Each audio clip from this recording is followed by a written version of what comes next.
తానే మహాబలవంతుడు పరాక్రమశాలి అని భావించిన వాలి ఈ లోకంలో తనని ఎవరూ జయించలేరని, ఎవరైనా తన శౌర్య ప్రతాపాల ముందు తక్కువేనని గట్టిగా అరుస్తూ అడవిలో అడ్డొచ్చిన మహావృక్షాలన్నింటినీ పెకిలిస్తూ అడవినంతటినీ ధ్వంసం చేసుకుంటూ ఆంజనేయుడు తపస్సు చేసుకునే ప్రాంతానికి వచ్చాడు.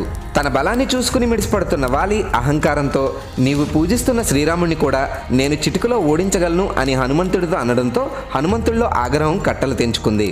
ఆగ్రహంగా వాలితో ద్వంద్వ యుద్ధానికి దిగబోతున్న హనుమంతుడి ముందు ఇదంతా గమనిస్తున్న బ్రహ్మ ప్రత్యక్షమై హనుమంతుడి శక్తిలో కేవలం 10వ వంతు మాత్రమే వాలి మీద ఉపయోగించమని హనుమంతుడితో చెప్పాడు.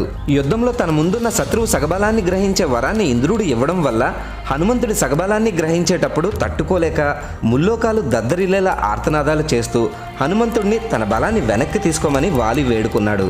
అలా హనుమంతుడు తన శక్తిలో కేవలం 10వ వంతు బలాన్ని మాత్రమే ప్రదర్శించి వాలి గర్వాన్ని అణగదొక్కాడు. జై శ్రీరామ్.